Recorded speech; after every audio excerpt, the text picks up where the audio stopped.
அனைவருக்கும் வணக்கம். அதாவது நம்ம பள்ளிக்கூடத்துலலாம் பார்த்துக்கிட்டிங்கன்னா சில்லறை பையங்களாம் சில பேர் சுற்றிக்கிட்டு இருந்திருப்பாங்க. இந்த சில்லறை பையங்க என்ன பண்ணுவாங்கன்னா டீச்சர்கிட்ட போட்டு கொடுத்துருவாங்க. எவனாவது ஒரு தப்பு பண்ணான்னு வச்சுக்கோங்களேன், இவனும் சேர்ந்தே பண்ணியிருப்பான், ஒன்றா நம்பர் அயோக்கிய பையில இருப்பான். ஆனால் என்ன பண்ணுவோம்னா நல்லவும் மாணிக்கு டீச்சர்கிட்ட போய் போட்டு கொடுத்து நல்ல வேஷம் போட்டுக்கிடுவான்.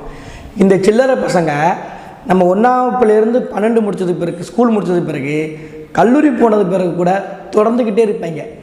அன்னைக்கே நமக்கு இந்த சில்லறை பையங்களை பற்றி எவ்வளோ தெரிஞ்சு வச்சுக்கோங்களேன். காலாமாற்றி கோடை போட்டுட்டு அடக்கி ஒடுக்கியிருந்தோம்னா இன்றைக்கி தமிழ் சமூகத்தில் பொது தளத்தில் பேசக்கூடிய எண்ணிக்கை குறைஞ்சிருக்கும்.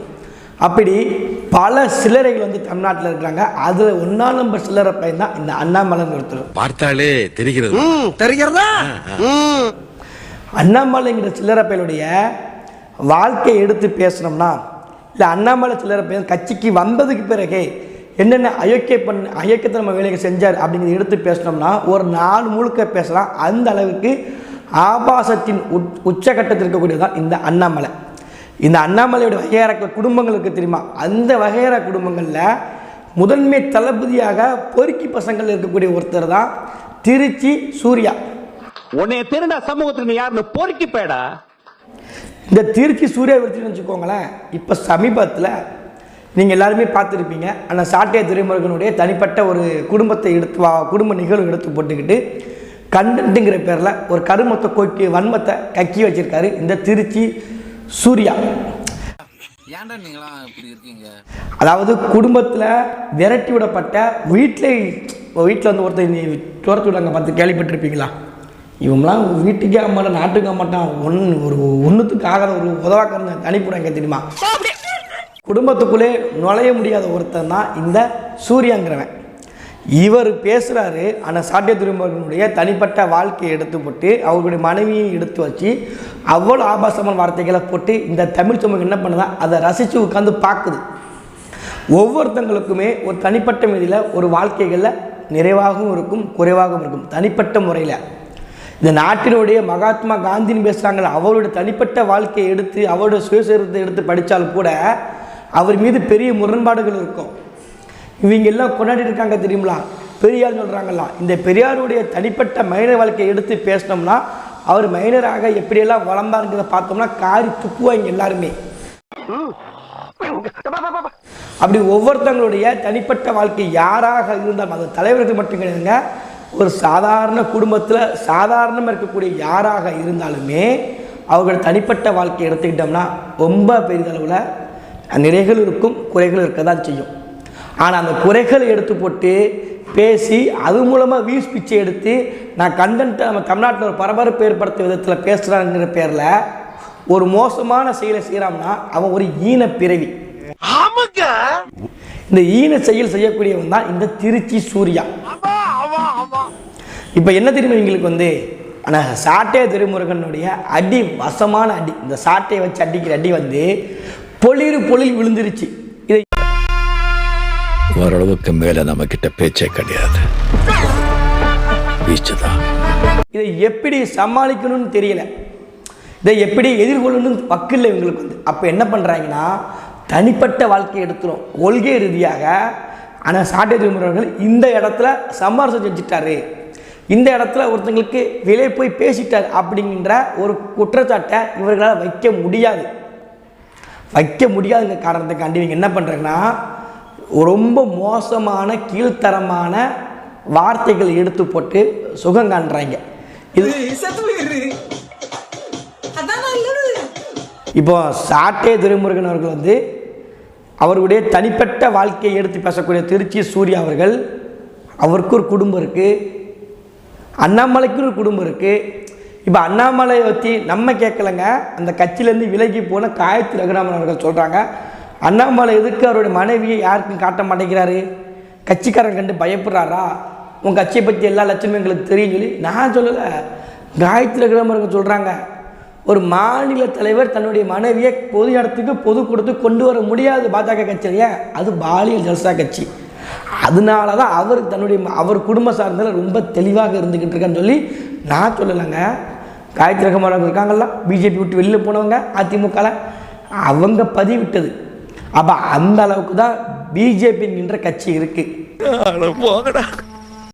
இதில் துரைமுருகன் அவர்களை தனிப்பட்ட முறை எதுக்கு விமர்சனம் பண்ணுறாங்கன்னா, இப்போ இன்னும் 4 நாள் கழிச்சு தேர்தல் ரிசல்ட் வரப்போகுது.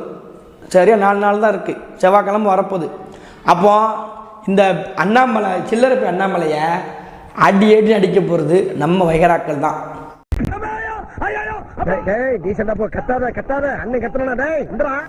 அப்போ இதை பற்றி பேசாமல் எங்கேயாவது இடத்த டைவெர்ட் பண்ணணும். அண்ணாமலையை யாரும் விமர்சனம் பண்ணிடக்கூடாது. திமுக கட்சி விமர்சனம் பண்ண மாட்டது அவங்களுக்கு நல்லாவே தெரியும். அப்போ அடுத்த கட்டத்தில் யார் இருக்கா? நாம் தமிழ் கட்சி தான் இருக்குது. அப்போ இவங்க வேற ஒரு பக்கம் டைவெர்ட் பண்ணுங்கிறதுக்காண்டி சம்பந்தமே இல்லாமல் ஆனால் சாட்டை திருமணக்கூடிய இந்த வாழ்க்கையை இப்போ தனிப்பட்ட முறையில் இப்போ பேசி டென் பண்ணதுக்கு காரணமே இந்த ஒரே ஒரு காரணம் தான். அண்ணாமலையோட தோல்வி உறுதி செய்யப்பட்டது, அது அவரே உறுதி பண்ணிட்டாரு. அப்போ இதை இன்னைக்கு இவங்க பேசும் பொருளை ஆக்குவாங்க, நம்மளை அசிங்கம் அதாவது கழுவி ஊற்றுவாங்க. அப்போ இந்த கழுவி ஊற்றுறது எப்படி தப்பிக்கலாம் பார்த்தா பெரிய பிரச்சனை. ஒரு சின்ன கோடு போட்டு அது பக்கத்தில் பெரிய கோடு போட்டால் சின்ன கோடு மறைஞ்சிரும்ல, அந்த மாதிரி இவங்க என்ன ஒரு பிரச்சனைக்கு இன்னொரு பிரச்சனை கூட இவங்க இதை பற்றி பேச வை, இவங்களை இதை பற்றி யோசிக்க வை, இதை பற்றி கண்டென்ட் போட வைன்னு சொல்லி சில்லறத்தனமான வேலையை இந்த அண்ணாமலை இந்த திருச்சி சூர்யாவுக்கு கொடுத்துருக்காரு. அப்போ என்ன பண்ணுறாங்க, திருச்சி சூர்யா புரோக்கர் பெயர் சேர்ந்துக்கிட்டு இந்த வேலையை பார்த்துருக்காங்க. ஒரு தனிப்பட்ட ஒருத்தராக வாழ்க்கையில் இப்போ சாதாரணமாக பேசக்கூடிய ஒரு நிகழ்வு சன் நியூஸில் வரைக்கும் ஒரு அலுவலகம் திறக்காரு. எல்லா ஊடகங்களையும் அது வருது. எப்படி மெயின் ஸ்ட்ரீம் மீடியாவில் வருது. ஒரு சாதாரண கிராமத்தில் எந்த அப்பா பின்புலமும் கிடையாது. திருச்சி சூர்யாங்கிறவருக்கு அடித்தலுமே அவங்க அப்பா போட்ட விதை அவங்க அப்பா போட்டு சொல்ல போனால் அது மூலமாக திருச்சி சூர்யாங்கிற ஒருத்தர் திருச்சியில் இருக்கிறது தெரியும். அவ்வளோதான். யார் பையன்? திருச்சி சிவாவோட பையன், எம்பி பையன், விடுங்கப்பா பழச்சி போட்டுப்பான்னு சொல்லி கருணை அடிப்படையில் பிழைச்சிக்கிட்டு இருக்கவர் தான் இந்த திருச்சி சூர்யா. அவருக்கென்று ஒரு தனித்திறமையோ இல்லை அவருக்கென்று தனிப்பட்ட முறையில் அரசு சொல்லுவாங்க எதுவுமே கிடையாது. அப்பா வச்சு வந்த ஒருத்தர் தான் அவர் வந்து. ஆனால் சாட்டை துரைமுருகன் அப்படி கிடையாது. அவராக உழைச்சி அவங்க அப்பா யாருன்னு இவர் யாருக்குமே தெரியுது.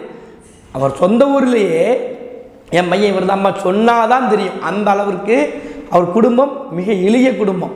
அதில் இருந்து வந்து இப்போ தமிழ்நாட்டில் ஒரு பெரிய அளவில் ஒரு சாதாரண நிகழ்வு பண்ணால் அண்ணன் சாட்டை துரைமுருகன் பேசக்கூடிய ஒரு வீடியோ இன்றைக்கி பல பேருக்கு கண்டென்ட்டு. அவர் தப்பாக பேசிட்டாருன்னா அதை வச்சு 1 லட்சம் வீடு ரெடியாக இருக்குது மீன் பண்ணுறதுக்கு.